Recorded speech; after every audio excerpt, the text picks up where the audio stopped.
కీర్తి, అమ్మయ్య టైం అయిపోతుంది, ఇంకా రెడీ అవ్వలేదు ఏంటా అనుకున్నాను. రెడీ అయిపోయారా?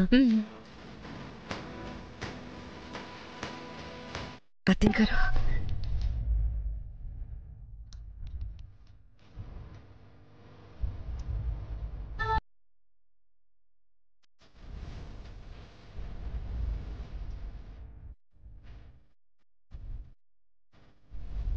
అత్తయ్య గారు, సురేష్, అత్తయ్య గారు నన్ను ఆశీర్వదించండి.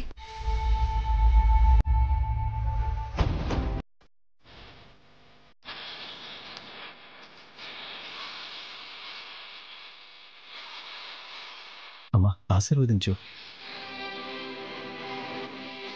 సంతోషంగా ఉండు.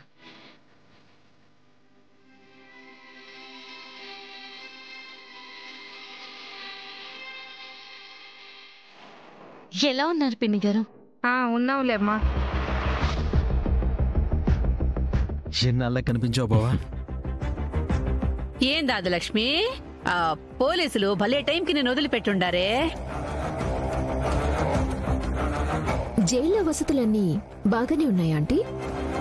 నేను చెప్తే నీకేం అర్థమవుతుందిలే కానీ నువ్వు ఒకసారి జైలుకి వెళ్ళి చూడు, నీకే తెలుస్తుంది. కూర్చోండి చెల్లెమ్మా, రండి. ముందు నా ముద్దుల మనవడిని చూసి ఆ తర్వాత మీ మర్యాదలు తీసుకుంటా. ఎక్కడున్నాడు నా మనవడు? నేను తీసుకొస్తాను అత్తయ్య.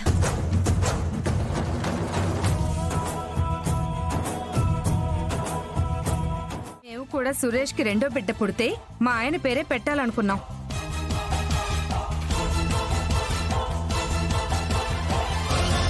అదిగా చెల్లెమ్మా, పెద్దదానివి, కొంచెం అర్థం చేసుకో.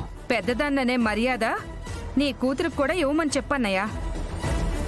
వీడు నా మనవడు కూడా, నాకు కూడా హక్కుంది. అయ్యో, హక్కుందత్తయ్య, అందుకే కదా మిమ్మల్ని రిక్వెస్ట్ చేస్తున్నాము. ప్లీజ్ అర్థం చేసుకోండి. బాబుకి మా నాన్న పేరు పెట్టాలని నా ఆశ. అమ్మా ఏ పేరు పెడితే ఏముంది? కౌశికి కోరుకున్నట్టు వాళ్ళ నాన్న పేరు పెట్టనివ్వు. నువ్వు ఇలా ఆవిడ చెప్పిన ప్రతిదానికి తలాడిస్తున్నావు కాబట్టే నిన్ను ఇలా ఆడుకుంటుంది. అత్తిళ్ళంటే మర్యాద లేదు, అత్తంటే గౌరవం లేదు, అత్త మాట అంటే లెక్కే లేదు. అన్నీ ఈవిడ ఇష్ట ప్రకారం జరిగేటట్టయితే ఇంకా మనమెందుకు ఇక్కడ? పోదాం పద. చెల్లెమ్మా అది కాదు. అయ్యో పదరా. పిన్నిగారు ఆగండి. ప్రతి సమస్యకి గొడవ పడ్డమే సమాధానమా చెప్పండి? మాట్లాడి సాల్వ్ చేసుకుందాం. ఏందమ్మే మాట్లాడి తేల్చుకునేదే? ఏం అవసరంలా, పోతానంటా ఉండదు కదా, పోనీరాదు. ఇందాకటి నుంచి చూస్తున్నాను, నా మనవడు నా వారసుడు అంటున్నారు.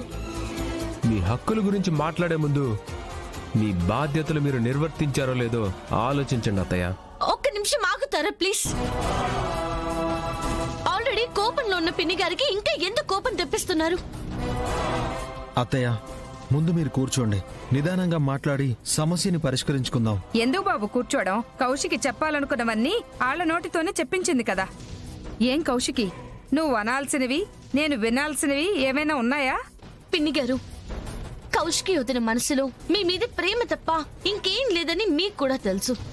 మరెందుకు బాబు ఫంక్షన్ రోజు గొడవ పడ్డం?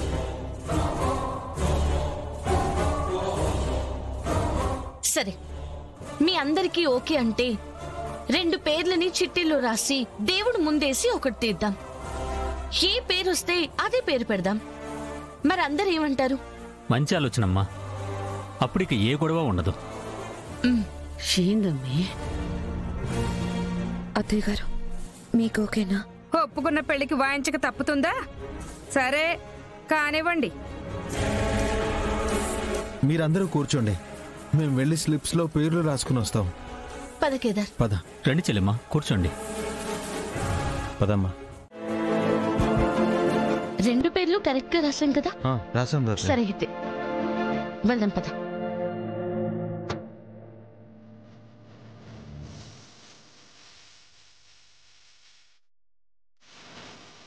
అదిగండి అత్తయ్య, వాళ్ళు చీటీలు తీసుకుని వెళ్తున్నారు.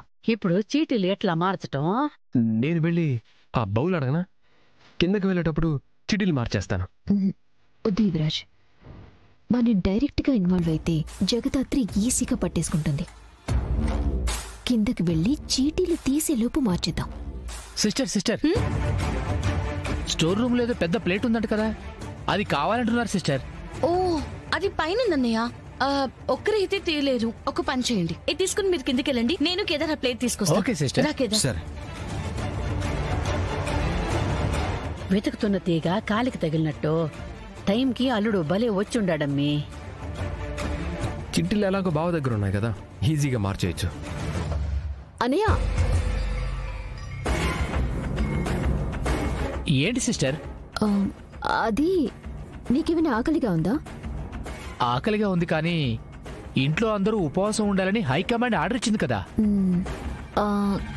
కావాలంటే ఆ రూమ్ లో ఫ్రూట్స్ ఉన్నాయి, మీరు వెళ్ళి తినొచ్చు. అవునా? ఇది పట్టుకో.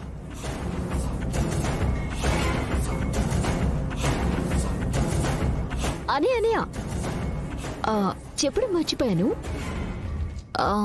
మేము తినేసాం. మీరు వెళ్ళిన అక్కడే ఉండవు.